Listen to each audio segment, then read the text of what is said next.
Hi, boys and girls. So today we're going to be using the strategy of a number line. Now, it can get a little tricky because with the number line, you can count up or you can count back.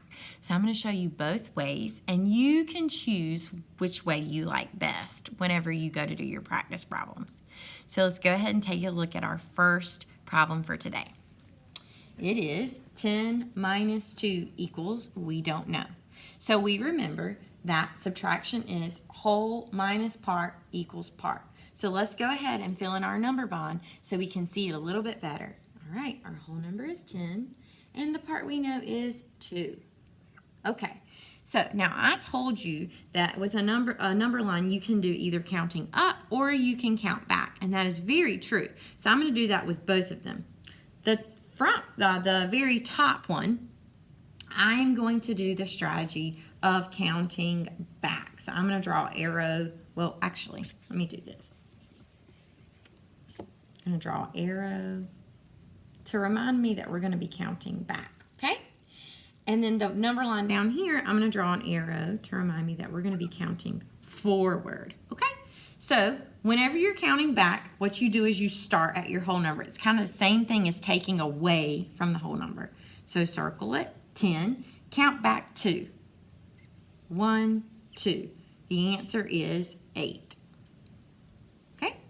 Now, let's try by starting at the part that we do know and counting forward, because you can do it this way too.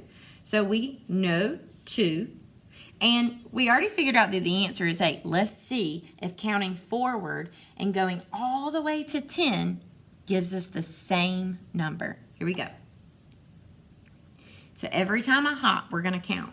1, 2, 3, 4, 5, 6, 7, 8. The answer is 8. That's right. So you can solve this by counting on or counting back on your number line. Now let me ask you, which one was faster? Do you think it was counting on or counting back? It was counting back because I only had to make 2 hops.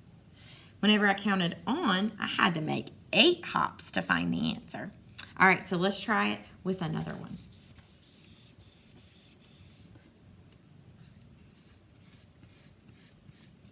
Like I said, you can choose which number line strategy you would like to use because either one is fine.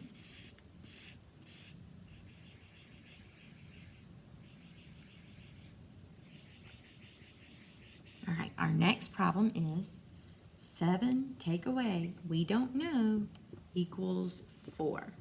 All right, so let's go ahead and fill out our number bond. We know it's whole is 7 minus the part that we don't know equals the part we do know, 4. All right, so on this number line, we're going to start at the whole number and count back to the part we know. Circle 7 and count back until we get to 4. Count each hop we take. 1, 2, 3. The answer is 3.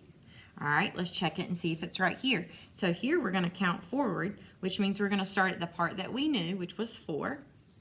And we're going to hop until we get to the whole number, 7. And let's see if we hop 3 times again. Ready? 1, 2, 3. We did. So the answer is 3. Okay? So let's try another one.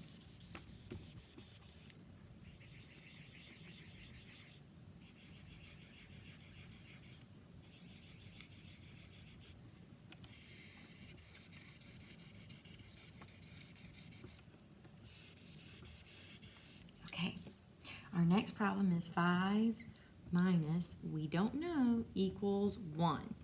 Okay, so let's fill out our number bond first. The whole number is 5.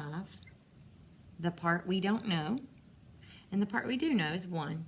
So in our number line, if we're going to count back, we start at the whole number that we know, and we hop back the part that we know. So we're going to hop back 1. Ready? 1. The answer is 4.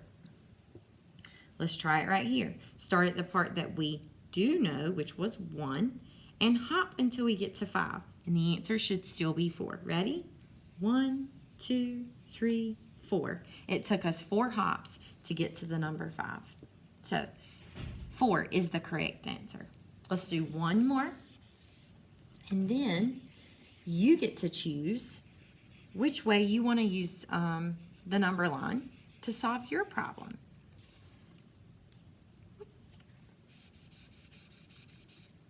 You can use either counting up or counting back. Either way is fine.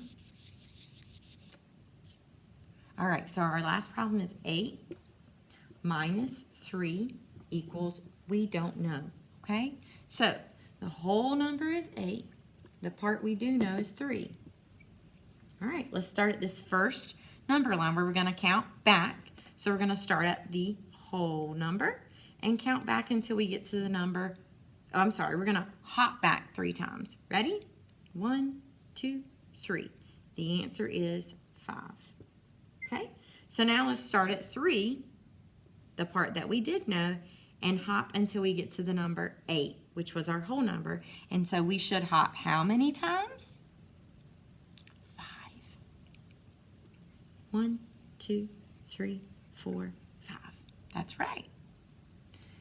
So the part we didn't know was 5. And like I said, you can choose to solve these either way by counting back on your number line or counting forward. So now I want you to head down to the student template and practice your 5 problems for today. And I want you to tell me, which way are you going? Are you counting up or are you going to count back to solve the problem? You can just simply draw an arrow to show us. I can't wait to see your work. Don't forget to fill out your number sentence and your number bond.